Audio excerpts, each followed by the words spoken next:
নমস্কাৰ এই মুহূৰ্তত আহি পৰিছে ৰাতিপুৱাৰ কেইবাটাও গুৰুত্বপূৰ্ণ খবৰ আজি 4 ছেপ্টেম্বৰ অসমৰ লগতে ভাৰতৰ বিভিন্ন প্ৰান্তৰ পৰা এনে ধৰণৰ খবৰসমূহ নিতৌ চাবৰ কাৰণে চেনেলটো সাবস্ক্ৰাইব কৰি ভিডিঅ'টোত এটা লাইক কৰি দিব এই মুহূৰ্তত জনাইছো এটা গুৰুত্বপূৰ্ণ খবৰ এনআৰচিক লৈ ডাঙৰ ঘোষণা কৰিছে মুখ্যমন্ত্ৰী হিমন্ত বিশ্ব শৰ্মাই এনআৰচিৰ পুনৰীক্ষণ হ'বই অসম চৰকাৰৰ ক্ষমতা প্ৰয়োগ কৰি হলেও এইখন এনআৰচি মানি লোৱাৰ পৰিৱৰ্তে ৰিভিজন লৈকে অনা হ'ব এনআৰচিৰ বিষয়ে বহু বিসংগতিৰ তথ্য পোহৰলৈ আহিছে চৰকাৰৰ সৰ্বোচ্চ ক্ষমতা প্ৰয়োগ কৰি হলেও এনআৰচি সংশোধন হ'বই বুলি মন্তব্য কৰিছে মুখ্যমন্ত্ৰী হিমন্ত বিশ্ব শৰ্মাই পৰৱৰ্তী খবৰ অসমখন বাংলাদেশীৰ চৰণীয়া পথাৰ হ'বলৈ গৈ আছে 53 বছৰৰ বিদেশীৰ বোজা বহন নকৰে অসমে CAAৰ সময়সীমা বৃদ্ধিক লৈ কেন্দ্ৰীয় চৰকাৰে জাৰি কৰা জাননীৰ পাছতেই উত্তাল সমগ্ৰ ৰাজ্য কেন্দ্ৰীয় চৰকাৰৰ এই সিদ্ধান্তৰ বিৰুদ্ধে প্ৰতিবাদী কাৰ্যসূচী ৰূপায়ণ কৰিছে অসম জাতীয় পৰিষদে আন এটা খবৰ কাৰ সময়সীমা বৃদ্ধিক লৈ সৰব হৈ পৰিছে অখিল গগৈ বিজেপিক প্ৰশ্ন কৰিছে অখিল গগৈয়ে মই তেতিয়াই কৈছিলো 2014 চন সোনকালেই 2024 চন হ'ব এতিয়া 2034 বা 2045 কৰাৰ বাট মুকলি বাংলাদেশত 1 কোটি 10 লাখ হিন্দু আছে অসমত ইতিমধ্যে 20 লাখ হিন্দু বাংলাদেশী আছে এই 1,30,000 হিন্দু বাংলাদেশীক এই আইনখনে নাগৰিকত্ব দিয়াৰ বাট মুকলি কৰিলে অখিল গগৈ সৰব হৈ কৈছে যে অসমখনক এতিয়া বিজেপিয়ে বাংলাদেশীৰ চৰণীয়া পথাৰলৈ ৰূপান্তৰিত কৰিছে জাতি মাটি ভেটিৰ কথা কৈ জাতিক কলংকিত কৰিছে হিমন্ত বিশ্ব শৰ্মাই পৰৱৰ্তী খবৰ অগপ ত্যাগ কৰি অগপৰ বিৰুদ্ধে সৰব সত্যব্ৰত কলিতাই কৈছে অগপ দলটো এতিয়া বিজেপিৰ কাৰণে আঞ্চলিক মৰ্চালৈ ৰূপান্তৰিত হৈছে পৰৱৰ্তী খবৰ অগপ ত্যাগ কৰি অগপৰ বিৰুদ্ধে সৰব সত্যব্ৰত কলিতাই কৈছে অগপ দলটো এতিয়া বিজেপিৰ কাৰণে আঞ্চলিক মৰ্চালৈ ৰূপান্তৰিত হৈছে আন এটা খবৰ বিদেশীক ৰঙা দলিচা পাৰি দিয়াক লৈ সৰব প্ৰদেশ কংগ্ৰেছৰ জ্যেষ্ঠ মুখপাত্ৰ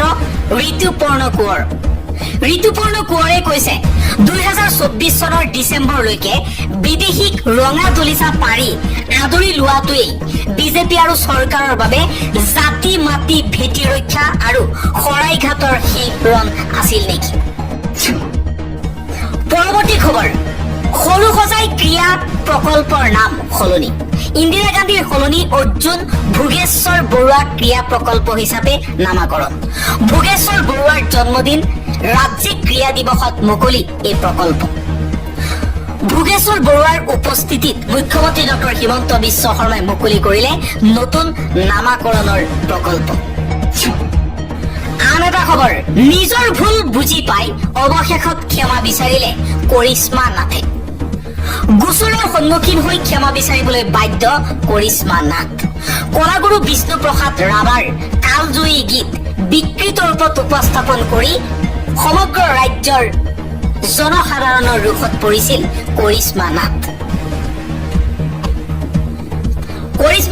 ফেচবুক লাইভ যোগে সমগ্ৰ অসমবাসী ৰাইজৰ ওচৰত ক্ষমা বিচৰাৰ লগতে তেওঁ ভৱিষ্যতে এনেকুৱা ভুল নকৰো বুলি মন্তব্য কৰিছে পৰৱৰ্তী খবৰ নাগৰিকত্ব সংশোধনী আইনৰ সময়সীমা বৃদ্ধিক লৈ সৰব কৃষকপন্থী সংগ্ৰাম সমিতিৰ নেতা বিদ্যুৎ শইকীয়াই কৈছে নাগৰিকত্ব সংশোধনী আইনে অসমৰ জাতি ভাষা জনগাঁথনি সংস্কৃতিৰ ওপৰত প্ৰভাৱ পেলাব একাংশ জাতিদ্ৰোহী দালালে আমি মিছলীয়া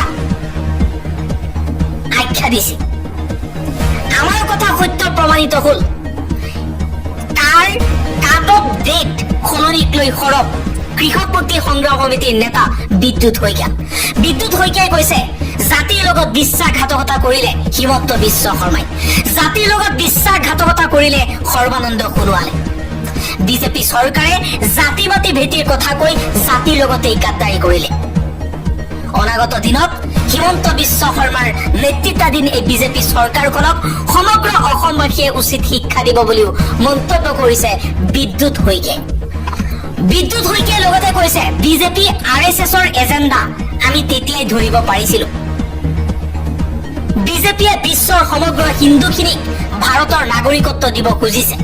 চৰকাৰৰ এই সিদ্ধান্তই অসমৰ জনগাঁথনিত ভয়ংকৰ প্ৰভাৱ পেলাব বুলি মন্তব্য কৰিছে। আন এটা খবৰ, কা সন্দৰ্ভত সৰহকৈ অখিল গগৈয়ে কেইবাটাও প্ৰতিক্ৰিয়া প্ৰকাশ কৰিছে। অখিল গগৈয়ে কৈছে, 10 বছৰলৈ কাৰ অধীনত আবেদন কৰাৰ ম্যাদ বৃদ্ধি কৰিলে কেন্দ্ৰীয় চৰকাৰে। 2025 চনৰ পূৰ্বে অহা লোকেও আবেদন কৰিব পাৰিব নাগৰিকত্বৰ বাবে।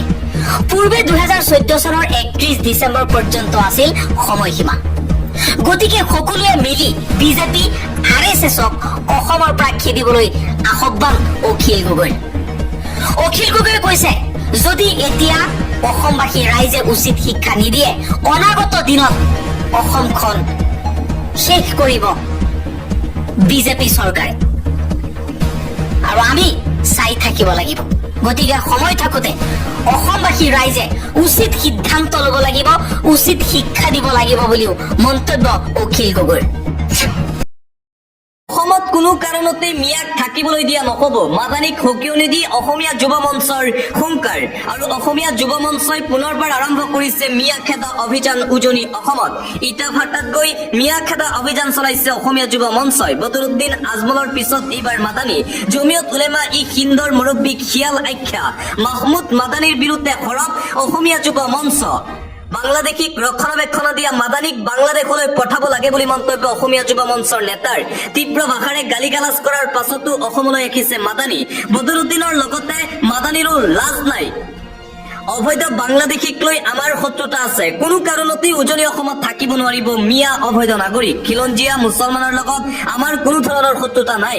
খিলঞ্জীয়া হিন্দু মুছলমান আমি সকলো ভাই ভাই। আমি সদায় আছো, সদায় থাকিম খিলঞ্জীয়া মুছলমান ৰাইজৰ লগত। মাদানীৰ দৰে মানুহে আহি জুই লগাব বিচাৰে সমগ্ৰ অসমত, কিন্তু খেয়া হবলৈ দিয়া নহব। জুই লগোৱা মানুহ অসমলৈ নাকিবলৈ শেষ সকিয়নি অসমীয়া যুৱ মঞ্চৰ।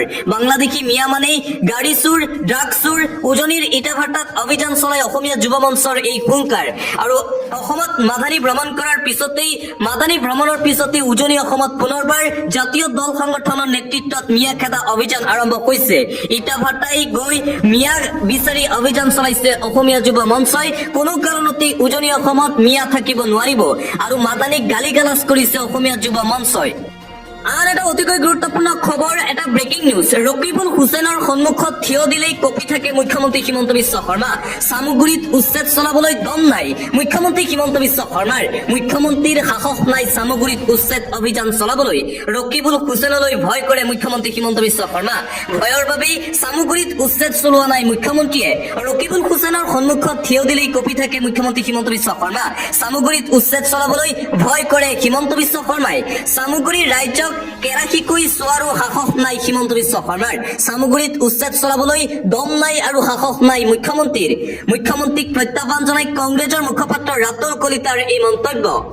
এটা পলিটিকেল ব্ৰেকিং নিউজ। বিজেপি ত্যাগ কৰিব প্ৰাক্তন বিধায়ক বিনন্দ শইকীয়াই। শীঘ্ৰেই কংগ্ৰেছত যোগদান কৰিব। আজি ৰাতিৰ ভিতৰত হয়তো কংগ্ৰেছত যোগদান কৰিব বিজেপিৰ প্ৰাক্তন বিধায়ক গৰাকীয়ে। শীঘ্ৰেই কংগ্ৰেছত যোগদানৰ সম্ভাৱনা চিপাঝাৰৰ বিজেপিৰ প্ৰাক্তন বিধায়কজনৰ।